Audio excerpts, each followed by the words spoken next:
Traité de l'obéissance. Chapitre 154. Ici commence le traité de l'obéissance, où l'on trouve l'obéissance, ce qui la fait perdre, quel est le signe auquel on reconnaît qu'un homme la possède ou non, quelle est sa compagne qui la nourrit. Alors, compatissant, le Père éternel abaissa le regard de sa miséricorde et de sa clémence vers elle et dit : Ô ma très chère et douce enfant, le saint désir et les justes demandes doivent être exaucées. C'est pourquoi, moi, vérité suprême, je dois tenir ma promesse et réaliser ton désir. Puisque tu me demandes où trouve-t-on l'obéissance, comment la perd-on, à quel signe voit-on qu'on la possède, je te réponds, tu la trouves parfaitement achevée dans le doux et amoureux Verbe, mon Fils unique. Elle est si vive en lui, cette vertu, que pour l'accomplir, il courut à l'ignominieuse mort de la croix. Qui te l'enlève ? Considère le premier homme. Tu verras ce qui lui a fait me désobéir. L'orgueil, issu de son amour-propre et de la complaisance qu'il eut pour sa compagne. Telle est la cause qui le priva de la perfection de l'obéissance et le fit choir dans la désobéissance. C'est ce qui le priva de la vie de la grâce et lui donna la mort. C'est ce qui lui fit perdre son innocence et le fit tomber dans l'impureté et dans toutes ses misères. Non pas lui seulement, hélas, mais toute l'humanité avec lui. Ta patience sera le signe que tu possèdes cette vertu. Ton impatience, le signe que tu ne la possèdes pas. À mesure que je te parlerai de cette vertu, tu verras qu'il en est bien ainsi. Mais remarque bien, on peut être obéissant de deux manières. L'une est plus parfaite que l'autre, bien qu'elle ne soit point séparée mais bien unie à la manière dont le sont les commandements et les conseils. L'une est bonne et parfaite, mais l'autre est très parfaite. Nul ne peut parvenir à la vie éternelle sinon l'obéissant. Sans l'obéissance, nul n'y peut entrer. C'est la clé de l'obéissance qui l'a ouverte, c'est la désobéissance d'Adam qui l'a fermée. Poussé par ma bonté infinie, lorsque je vis cet homme tant aimé, incapable de revenir à moi, je pris les clés de l'obéissance et je les confiai aux mains du doux et amoureux Verbe ma vérité. Lui alors, tel un portier, ouvrit la porte du ciel. Sans cette clé, sans ce portier, nul n'y peut entrer. C'est pourquoi il a dit dans le Saint Évangile que nul ne pouvait venir à moi le Père sans passer par lui. Il vous a laissé cette douce clé de l'obéissance au moment où il est revenu vers moi, exultant dans le ciel, emporté loin des hommes par son ascension. Il a laissé, comme tu sais, son vicaire, le Christ de la terre, auquel vous êtes tous tenus d'obéir. Qui lui désobéit est en état de damnation, je te l'ai déjà dit. Mais je veux maintenant que tu vois et que tu connaisses bien dans l'humble agneau immaculé cette excellente vertu, et que tu saches d'où elle procède. D'où vient que ce Verbe fut tellement obéissant? De l'amour qu'il eut pour mon honneur et pour votre salut. D'où lui vint cet amour? De cette lumière qui lui faisait parfaitement voir la divine essence et la Trinité éternelle. C'est ainsi qu'il me voyait toujours, moi, le Dieu éternel. Cette vision faisait parfaitement agir en lui cette fidélité que la foi fait agir d'une manière encore imparfaite en vous-même. C'est parce qu'il fut fidèle à son Père éternel qu'il courut comme un amoureux et dans une glorieuse lumière sur la voie de l'obéissance. Mais l'amour n'est jamais seul. Il est toujours accompagné des sincères et agissantes vertus, puisque c'est l'amour qui les engendre, bien que ces vertus fussent bien différentes des vôtres. Parmi toutes les autres, il y a la patience. Elle est la moelle même de l'amour. Elle est le signe qu'une âme est en état de grâce, qu'elle aime en vérité ou non. C'est pourquoi la charité, cette mère, en a fait la sœur de l'obéissance. Elle les a tellement unies qu'on ne peut perdre l'une sans l'autre. Ou bien tu les possèdes toutes deux, ou bien tu ne possèdes ni l'une ni l'autre. L'obéissance a une nourrice, l'humilité. On n'est obéissant que si on est humble. On n'est humble que si on est obéissant. Cette humilité est la nourrice et la gouvernante de la charité. C'est son propre lait qui nourrit l'obéissance.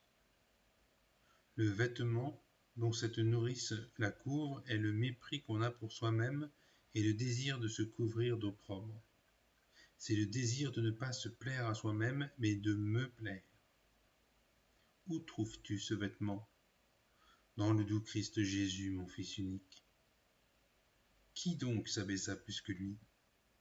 Il se gorgea d'opprobre, de sarcasme, d'insultes. Il se méprisa pour me plaire. Qui donc fut plus patient que lui? Point de cris, point de murmures. Très patiemment, il embrassa les injures. Et comme un amoureux, il accomplit l'obédience que je lui avais imposée. C'est donc en lui que vous trouverez parfaitement accomplie cette vertu. Il vous a laissé la règle et la doctrine, mais il l'a d'abord accomplie en lui-même. Il vous a donné la vie parce qu'il est la voie. Il est la voie et c'est pourquoi il a dit qu'il était la voie, la vérité et la vie. Qui le suit marche à la lumière, et celui qui marche dans la lumière ne peut ni blesser ni être blessé sans s'en apercevoir, puisqu'il est sorti des ténèbres de l'amour-propre, d'où il tombait dans la désobéissance. Car je te l'ai dit, la compagne et la source de l'obéissance est l'humilité. Je t'ai dit et je te répète que la désobéissance a sa source dans l'orgueil, lui-même issu de l'amour-propre. La sœur qui est donnée par cet amour propre à la désobéissance, c'est l'impatience, et l'orgueil est sa nourrice. C'est dans les ténèbres de l'infidélité qu'elle court vers la mort éternelle. Il est bon pour vous de lire dans ce glorieux livre. Vous y trouverez cette vertu et toutes les autres. Chapitre 155. Comment l'obéissance est une clé avec laquelle on ouvre le ciel. Comment il faut l'attacher à une cordelette et la porter à la ceinture. Ses qualités d'excellence. Après t'avoir expliqué d'où vient cette vertu, où tu la trouves, quelle est sa compagne qui la nourrit, je vais te parler des obéissants et des désobéissants, de l'obéissance générale et de l'obéissance particulière, c'est-à-dire celle des commandements et celle des conseils. Toute votre foi est fondée sur l'obéissance. C'est en obéissant que vous prouvez votre fidélité. Vous avez tous reçu les commandements de la loi. Le principal est de m'aimer par-dessus toute chose et votre prochain comme vous-même. Ces commandements sont liés les uns aux autres. On ne peut en observer un seul sans les observer tous. Celui qui observe ce commandement observe tous les autres. Il est fidèle à moi, à son prochain, il aime les créatures. Parce qu'il est obéissant, il se soumet aux commandements de la loi et aux créatures pour l'amour de moi. Plein d'humilité et de patience, il supporte les épreuves et les injures du prochain. Cette obéissance a été, elle est encore, d'une telle excellence que vous en avez tous reçu la grâce. De même que par la désobéissance, vous aviez tous reçu la mort. Mais elle ne serait pas suffisante si le Verbe seulement l'avait possédée et si vous ne la pratiquiez pas vous-même. Je t'ai dit qu'elle est une clé qui ouvre le ciel. Cette clé, il l'a déposée entre les mains de son vicaire. Ce vicaire la remet à chacun dans le saint baptême où l'on renonce au monde, à ses pompes et à ses délices. En promettant d'obéir, chacun reçoit la clé de l'obéissance, chacun en particulier. et c'est pourtant toujours la clé du Verbe. Mais si l'homme n'utilise point la lumière de la foi et la main de l'amour pour ouvrir, avec cette clé, la porte du ciel, il n'y entrera jamais, bien qu'elle ait été déjà ouverte par le Verbe. Je vous ai bien créé sans vous, mais je ne vous sauverai pas sans vous. Vous devez donc tenir cette clé à la main. Allez et non pas demeurer assis. Allez sur le chemin de la doctrine de ma vérité et non pas vous asseoir, c'est-à-dire mettre votre volonté dans les choses finies, ainsi que le font ces fous qui imitent le vieil homme, leur premier père, et font ce qu'il avait fait. Il avait jeté la clé de l'obéissance dans le fumier de l'impureté. Il l'avait écrasée avec le marteau de l'orgueil. Son amour-propre l'avait rouillée. Mais le Verbe est venu. Il a pris en main cette clé, il l'a purifiée au feu de la divine charité, il l'a lavée avec son sang, il l'a redressée avec le glaive de la justice, il a forgé vos iniquités sur l'enclume de son propre corps. Il l'a remise si parfaitement en état que l'homme a beau la fausser encore avec son libre arbitre, avec ce même libre arbitre, et moyennant ma grâce, s'il utilise ces mêmes instruments, il peut encore la réparer. Ô aveugle et 2 fois aveugle, l'homme qui, après avoir brisé la clé de l'obéissance, ne songe même pas à la réparer. Penses-tu que ce sera la désobéissance qui t'ouvrira le ciel? Elle l'a fermé. Penses-tu que l'orgueil qui en est tombé puisse jamais y remonter? Crois-tu aller aux noces avec ce méchant vêtement tout déchiré? Crois-tu pouvoir avancer tout lié que tu es dans les liens du péché mortel? Penses-tu pouvoir ouvrir la porte sans clé? N'y compte point, car tu seras bien détrompé. Libère-toi, sors du péché des mortels au moyen de la sainte confession, du repentir, de la pénitence et du ferme propos de ne plus m'offenser. Tu jetteras alors par terre ce vêtement si laid, et revêtu de l'habit nuptial à la lumière de la foi et serrant bien la clé de l'obéissance, tu courras ouvrir la porte. Nous, attache cette clé avec la cordelette du mépris de toi-même et du monde. Lie-la au désir de plaire à ton Créateur. Fais-t'en une ceinture et ceins-t'en afin de ne pas la perdre. Sache, mon enfant, qu'ils sont nombreux ceux qui ont pris cette clé de l'obéissance. Ils ont vu à la lumière de la foi qu'il n'est pas d'autre moyen pour fuir l'éternelle damnation. Mais ils la tiennent à la main, sans avoir ceint leur ceinture et sans avoir de cordelette. C'est dire qu'ils ne se revêtent point parfaitement de ce vêtement qui est le désir de me plaire et qu'ils ne pensent qu'à eux-mêmes. Ils n'ont pas la cordelette du mépris d'eux-mêmes, ils ne désirent pas être méprisés, ils aiment au contraire les louanges des hommes. Voilà de quoi perdre la clé, pourvu qu'un peu de souffrance survienne, spirituelle ou temporelle. S'ils n'y prennent garde, très souvent, ils desserreraient les doigts du saint désir et ils perdraient la clé. Ils ne font en réalité que l'égarer, parce que s'ils la veulent retrouver, ils le peuvent, pendant qu'ils vivent. Mais s'ils ne veulent pas la retrouver, ils ne la retrouveront jamais. À quel signe s'apercevront-ils qu'ils l'ont perdue? À l'impatience. La patience était unie à l'obéissance. Puisqu'ils ne sont plus patients, ils ont la preuve que l'obéissance n'habite plus leur âme. Ah, qu'elle est douce et glorieuse cette vertu qui renferme en elle toutes les autres. Elle est conçue et enfantée par la charité. Elle sert d'assise à la pierre de la très sainte foi.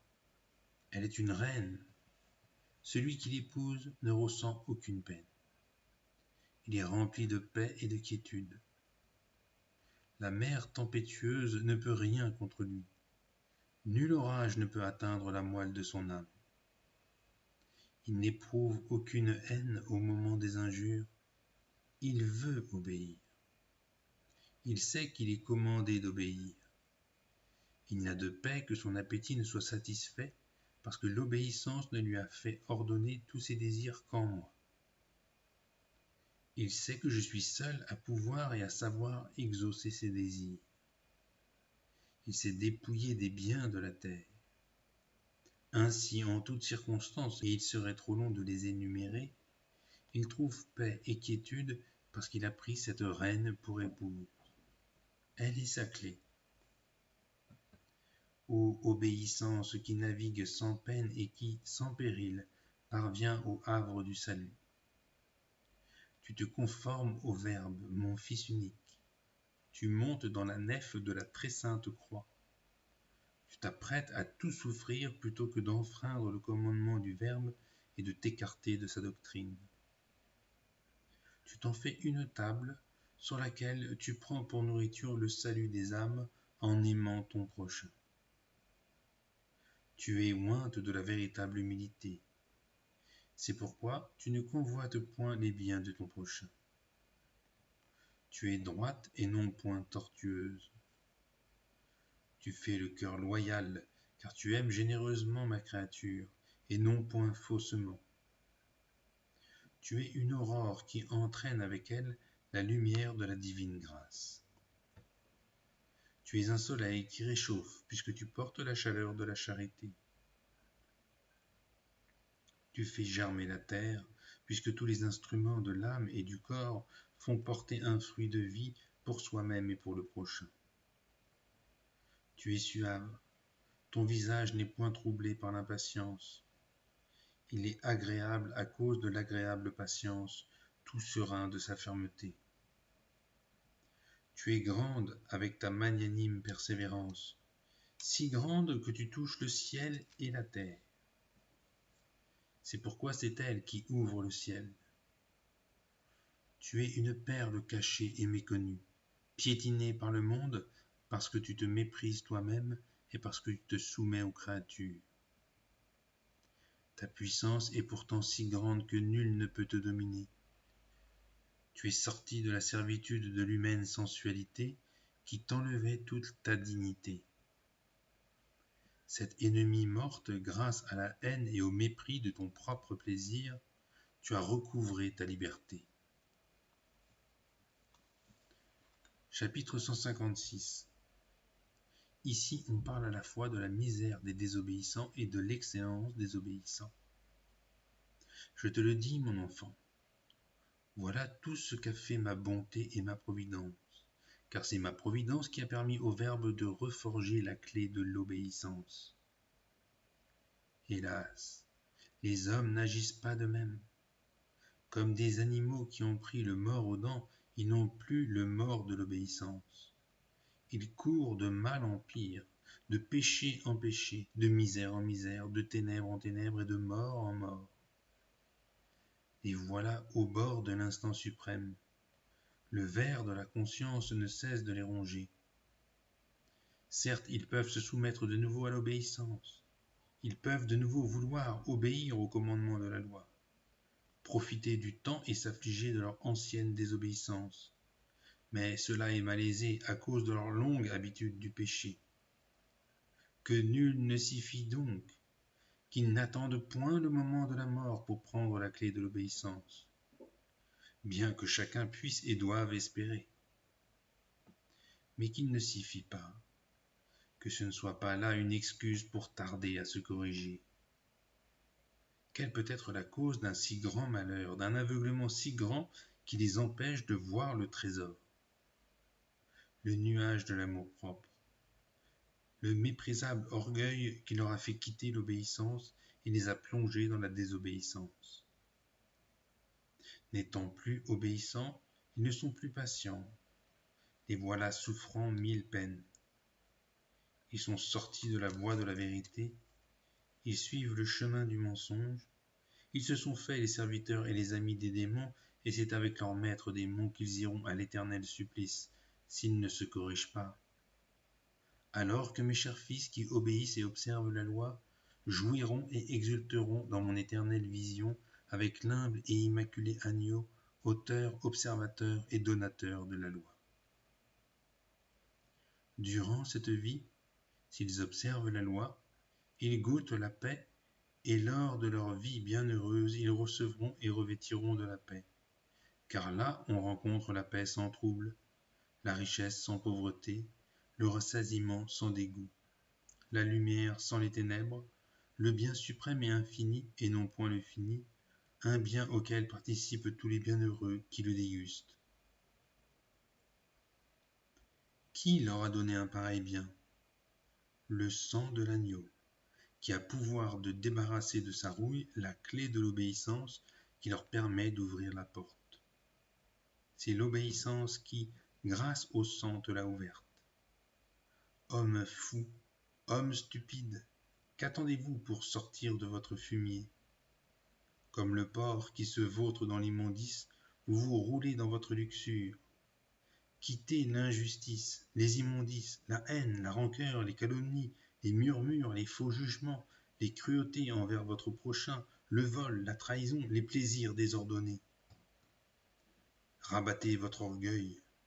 Vous éteindrez ainsi la haine que vous nourrissez envers ceux qui vous injurient.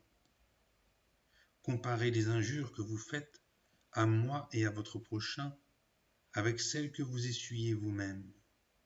Vous trouverez qu'à tout égard, les vôtres sont peu de choses. Ne voyez-vous point qu'en vous enfermant dans la haine, vous m'injuriez puisque vous désobéissez à mon commandement? Mais vous injuriez également votre ennemi, pour lequel vous n'avez aucune charité. Il vous a été commandé de m'aimer par-dessus toute chose, et le prochain comme vous-même. Y a-t-il quelque chose qui enseigne, mais s'il vous injurie, ne l'aimez point? Cela n'y est pas. L'enseignement est net et généreux. C'est nettement que la vérité l'a observé et vous l'a donné. C'est avec cette même netteté que vous devez le suivre. Si vous ne le suivez point, vous portez tort à votre âme, puisque vous la privez de la vie de la grâce. Prenez donc cette clé, prenez-la avec la lumière de la foi. Ne marchez point si ténébreux et si froid, mais embrasé d'amour, serrez-la bien afin de pouvoir goûter avec les observateurs de la loi la vie éternelle. Chapitre 157. De ceux qui aiment tellement l'obéissance que, loin de se contenter d'obéir d'une manière générale au commandement, ils veulent pratiquer l'obéissance particulière.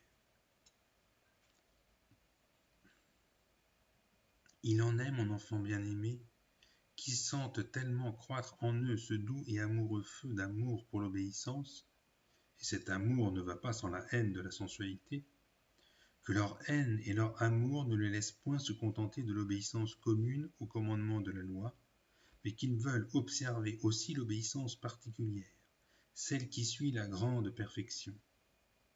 Les voilà donc observant les conseils, de fait et en esprit.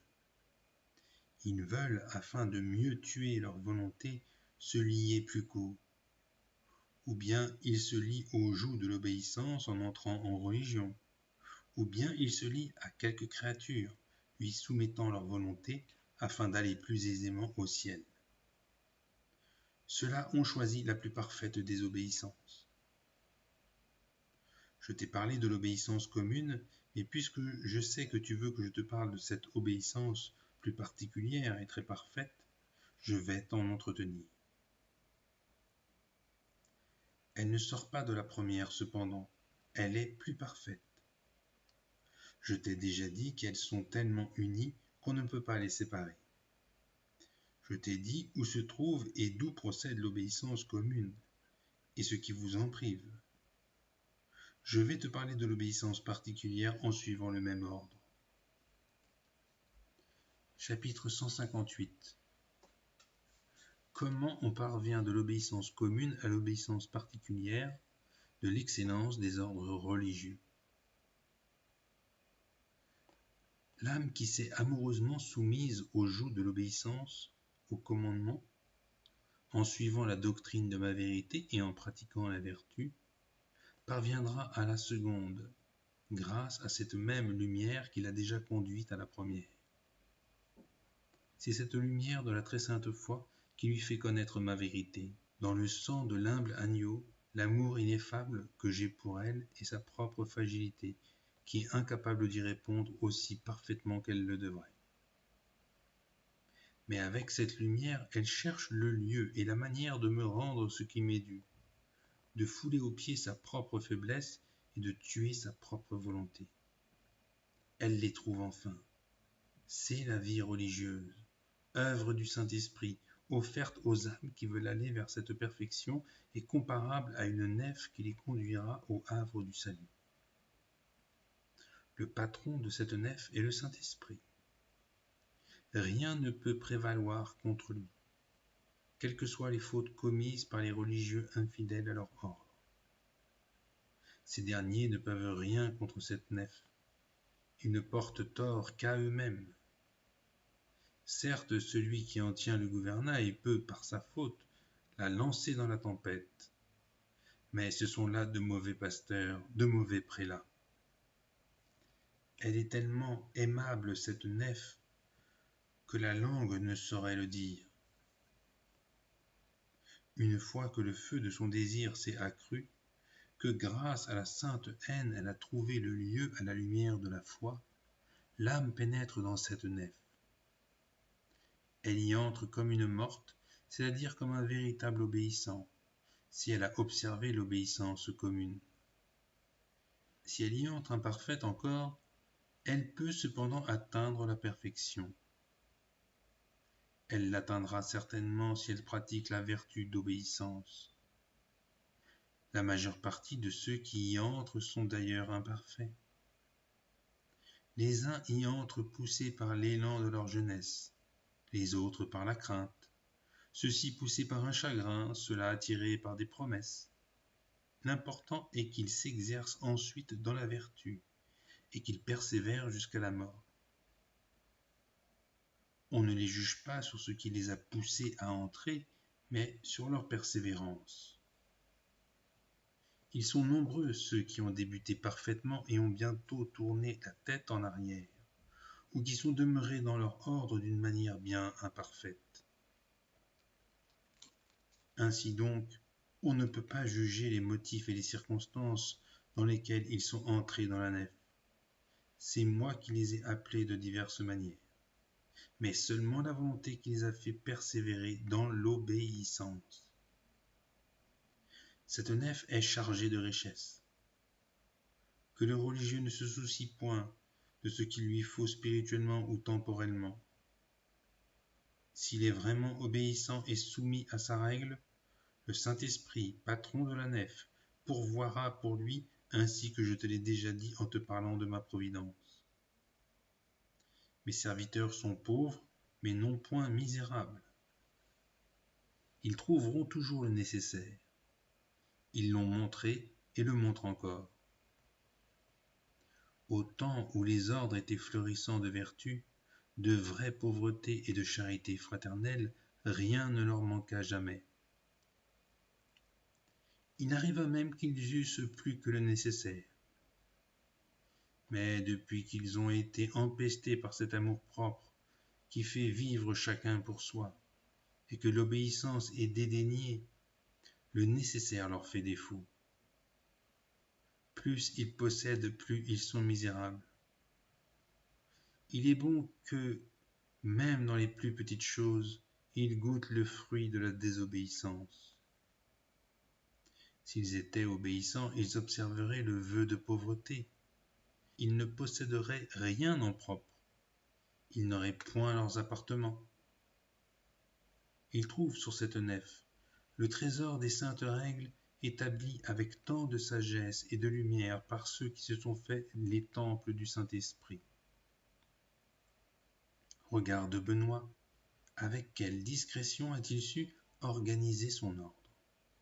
Regarde François, avec quelle perfection, avec quel parfum de pauvreté, avec quelle vertu n'a-t-il point paré sa nef. Comme il a su diriger ses religieux sur la voie de la plus haute perfection. Il est vrai qu'il la pratiqua le premier, et que, s'il leur donna pour épouse la sainte pauvreté, il l'avait déjà lui-même choisie. Plein de mépris pour lui-même, il ne voulait plaire qu'à moi. Il désirait même être méprisé par le monde. Il macérait son corps et tuait sa volonté propre, se revêtant d'opprobre, d'injures et d'affronts pour l'amour de l'humble agneau avec lequel il s'était volontairement cloué et rivé sur la croix. Ainsi, par une grâce spéciale, les plaies de ma vérité apparurent-elles sur son corps. Son corps témoignait ainsi de l'ardeur de son âme. Voilà comment il indiqua la voie aux autres. Tu me demanderas, tous les ordres religieux ne sont-ils pas fondés sur cette même pauvreté? Certes, mais elle n'est pas chez tous le caractère principal. Il en est comme des vertus. Toutes ont leur origine dans la charité, mais chaque homme ne les possède point toutes. Chacun en possède une d'une manière tout à fait éminente, ce qui n'empêche pas que tous possèdent la charité. Ce qui est propre à François, c'est la vraie pauvreté. C'est d'elle que sa volonté d'amour fit la pièce principale de sa nef. Il y a fait régner une discipline sévère et il a réuni très peu d'âmes, mais parfaites. Je dis bien peu, car ils ne sont pas nombreux ceux qui choisissent cette perfection. Mais à cause de leurs défauts, voilà que leur nombre s'est accru et que leurs vertus ont diminué, non point par la faute de leur nef, mais à cause de la désobéissance des religieux et de la mauvaise direction des supérieurs. Regarde maintenant la nef de ton père, Dominique, mon fils bien-aimé. Il la disposa avec un ordre parfait, et ne voulut lui assigner d'autre but que mon honneur et le salut des âmes par la lumière de la science. C'est ce flambeau qui est le principe même de son action. Mais il ne renonça point pour cela à la vraie pauvreté. Il y tint beaucoup au contraire, et la preuve en est le testament dans lequel il laisse comme héritage à ses fils sa malédiction et la mienne pour le cas où il viendrait à posséder soit en commun, soit en particulier. N'est-ce pas là la preuve qu'il avait pris pour épouse la reine pauvreté? Si de toutes les lumières c'est la science qu'il a choisie, c'est pour pouvoir extirper les erreurs qui s'étaient élevées de son temps. Son office fut celui du Verbe, mon Fils unique. Dans le monde, il fut un véritable apôtre, tellement il répandit la vérité et la lumière, et sut chasser les ténèbres avec sa parole. Il fut une lumière donnée au monde par Marie, selon ma volonté. Je le plaçai dans le corps mystique de la Sainte Église pour extirper les hérésies. Pourquoi ai-je dit par Marie? Parce que c'est Marie qui lui donna la vie. C'est à elle que ma bonté commit ce soin. Sur quelle table fait-il manger ses fils à la lumière de la science? Sur la table de la croix. Et c'est sur la croix qu'est préparée la table du Saint Désir où l'on se nourrit d'âme. Il ne veut pas que ses fils s'occupent d'autre chose que de se tenir à cette table avec la lumière de la science pour la gloire et la louange de mon nom et pour le salut des âmes. C'est pour qu'il n'ait pas à penser à autre chose qu'il les débarrasse du soin des choses temporelles et qu'il les veut pauvres. Manquait-il de foi? Craignait-il qu'ils manquassent de nécessaire? Il n'en manquait point. Armé de sa foi, il espérait fermement dans ma providence. Il veut que les siens soient obéissants et qu'ils fassent ce qu'ils doivent faire. C'est parce qu'une vie impure obscurcit l'œil de l'intelligence et rend même infirme la vue du corps qu'il ne veut pas que cette lumière leur manque et qu'ils soient empêchés d'acquérir la parfaite lumière de la science. Ainsi impose-t-il le troisième vœu, celui de la continence, et veut-il que tous l'observent avec une stricte obéissance.